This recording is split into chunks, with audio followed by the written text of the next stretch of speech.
Popey, a point that mathematically safe now in League Two for next season must be a bit of a relief. Yeah, it was. You know, we were confident that we were okay anyway, but you still got to go out there and perform, and to be fair, we didn't. We were poor, and we were lucky to get a point, but you know, over a season they even themselves out, and there's been many a times this year where we dominated games and lost. So, you know, to come away with a point, you know, we didn't deserve it, but you know, we'll take it. As you said there, the performance wasn't the best, backs to the wall for a majority of the game, but what a way to get an equaliser at the end like that, 89th minute.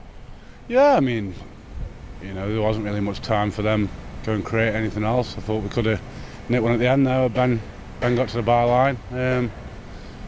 But like I say, they evened themselves out, and to score in the 89th minute, you know, it doesn't really give them much time to push on and go for the winner. So, you know, it was pretty safe after that, really. And talk us through that goal as well, your 19th goal of the season, and good work from Dan Turner as well after coming off on the bench. Yeah, Luke played a great ball in behind, and Dan was alert to it. I was alert to it, but Dan's a lot quicker than I am.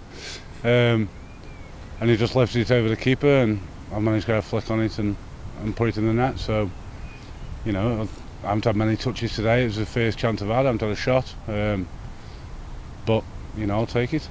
And the supporters as well, travelling number yet again, stuck with the team throughout, and what a way to repay them at the end, and absolute scenes when that goal flew in. Yeah, they stuck with us. I mean, they didn't really get on us backs. You know, we were 1-0 down and hadn't really played. First 15 minutes I thought we were decent. Tongi at the ball, and we were getting the ball wide. And then they got on top and boxed us in a little bit, and we couldn't really get out. We were struggling to keep hold of the ball. We were flicking and smashing everything, and it makes my life a lot more difficult when I'm not getting the ball into feet and got runners off you. But like I say, to keep the score at 1-0 was massive. I mean, it's the same in any game. Early in the season, we were going 1-0 down, and before long it was 2 and 3. So to keep it 1-0 to 5 minutes go, and then you've always got a chance of nicking an equaliser like we did. And we've spoken about the character of the squad on numerous occasions this season, but as you say, getting bombarded with balls into the box, shots coming in, how good was that character to keep it at 1-0, as you said, and then bounce back like we did?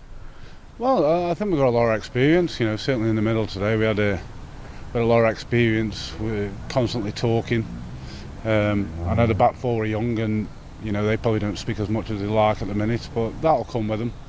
The more they get to know each other, we'll be talking more. But I think in games like that, when you're getting dominated and you're struggling, you know, your experienced players are the ones that try and help you get out. You don't go too gung-ho and get frustrated and start running around like headless chickens, because when you're getting dominated, they'll pick you off. We kept us shape, and like I say, it was important to keep it at 1-0 for as long as we did, and then try and nick something at the end, and fortunately we did that. The final home game of the season now next weekend. How much of a relief is it to go into that one knowing you're safe and you can play with a bit more freedom perhaps? Yeah, I mean, we've played with a lot of pressure this year. After the start we had, you know, it's always difficult. The fans are on your case because they're expecting more. I mean, we expect more of ourselves, but I think, you know, the fans demanded more, and they were getting on us, certainly at home when his home form wasn't great. And you can find yourselves in an hole like Chesterfield have done. I mean, Chesterfield are a big club, and you know, I'm sure their fans at the start of the season never saw the way they were going to end up.